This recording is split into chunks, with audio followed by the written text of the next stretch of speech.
जैसे महाभारत के युद्ध में कौरव इकट्ठा हुए थे, वैसे ही 18 जुलाई 2023 को बेंगलुरु में 26 विपक्षी दलों के नेता इकट्ठे हुए और इन्होंने एक कोएलिशन अलायंस बनाया, जिसको इन्होंने इंडिया नाम दिया। आखिर क्या है ये इंडिया अलायंस, जिसकी चर्चा विदेशों तक हो रही है? क्या ये अलायंस अपने मकसद में कामयाब हो पाएगा? आखिर इनका मकसद है क्या? इनका केवल एक मकसद है, 2024 के चुनाव में मोदी को प्रधानमंत्री न बनने देना।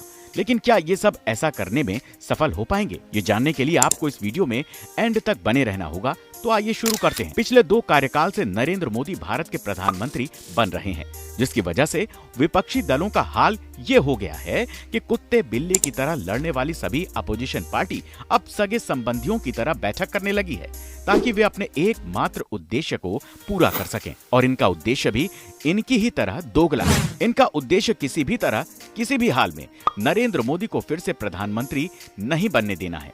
यही वजह है कि 26 अपोजिशन पार्टी ने 18 जुलाई 2023 को बेंगलुरु में एक बैठक की और एक नया अलायंस बनाया, जिसका नाम इन्होंने इंडिया यानी Indian national development inclusive alliance रखा। पर सोचने वाली बात है कि अगर इंडिया अलायंस जीत जाता है तो भारत के प्रधानमंत्री कौन बनेंगे? क्योंकि अभी तक इनके पास वो चेहरा नहीं है जिसके सहारे ये 2024 का इलेक्शन लड़ेंगे, जबकि नरेंद्र मोदी तो पहले से ही जंग के लिए तैयार हैं। ये सवाल इसलिए उठ रहा है क्योंकि इस महागठबंधन के सपोर्ट सिस्टम कांग्रेस ने तो पहले ही मना कर दिया है कि हमारी पार्टी से कोई भी प्रधानमंत्री बनने का इच्छुक ही नहीं है।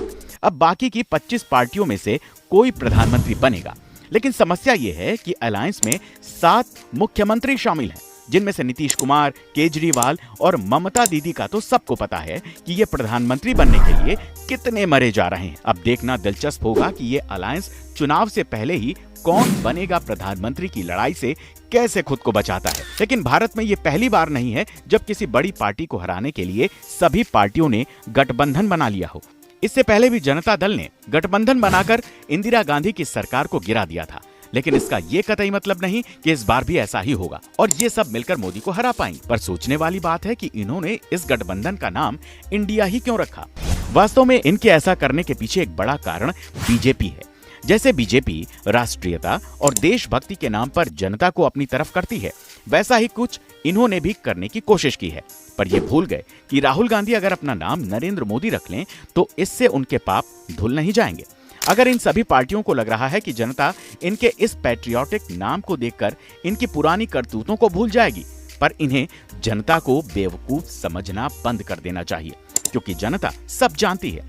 अब इसका एक दूसरा सवाल जो सबके जहन में है कि जो नेता आज तक एक दूसरे का खून पीने पर उतारू थे, वे एकदम से परम मित्र कैसे बन गए और कैसे इन्होंने एकदम से महागठबंधन का निर्माण कर लिया? ये जानने के लिए हमने काफी रिसर्च की, तब जाके हमारे सामने कुछ पॉइंट निकल कर आए, वो हम आपको बताते हैं। वोट शेयर 2019 के सेंट्रल इलेक्शन में एनडीए को 37% वोट मिले थे, जबकि अदर पार्टीज को 63%। इसीलिए इन्होंने सोचा कि अगर सभी मिलकर लड़ेंगे तो वोट खराब नहीं होगा और आसानी से एनडीए को हरा पाएंगे।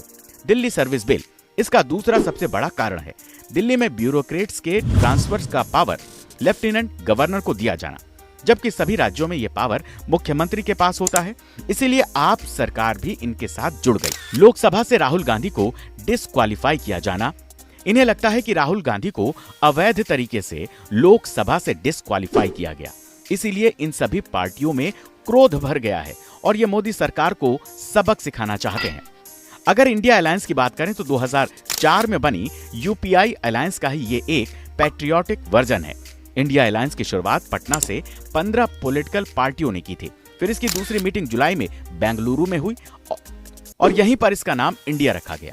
लेकिन अब फिर से इसकी तीसरी मीटिंग मुंबई में हुई है, जहां 26 पार्टियों का ये महागठबंधन पूरी तरह से सबके सामने आया है।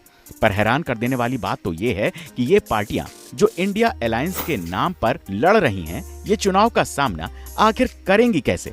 जी हाँ, सबसे पहले केजरीवाल ने इंडिया अलायंस के नाम का क्रेडिट लेने का प्रयास किया। उसके बाद ममता दीदी ने और फिर कुछ लोगों ने राहुल गांधी को इसका क्रेडिट देने का प्रयास किया।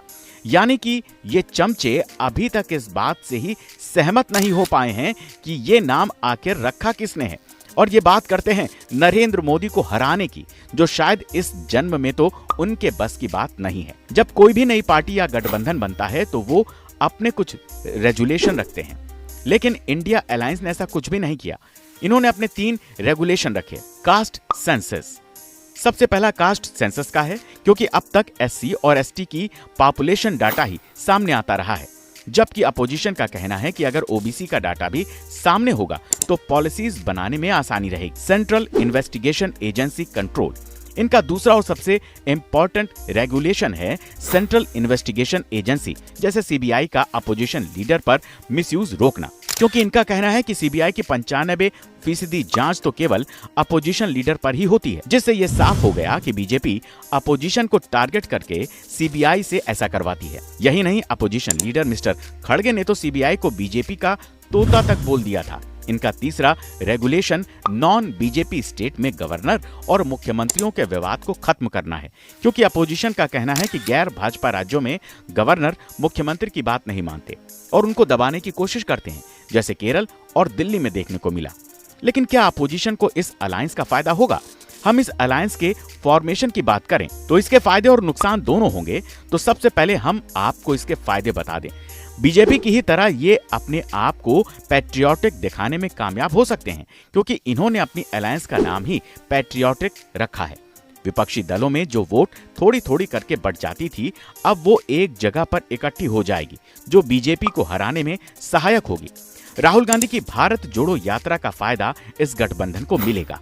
वोट का प्रतिशत बढ़ जाएगा। जैसा कि आपको पता ही है कि 2019 में बीजेपी 37% वोटों से जीती थी, जबकि विपक्षियों के पास 63% वोट था और वो हार गए थे। अब अगर ये साथ रहेंगे तो सारे वोट एक ही जगह मिलेंगे। इसके इतने फायदे हैं तो नुकसान भी हैं।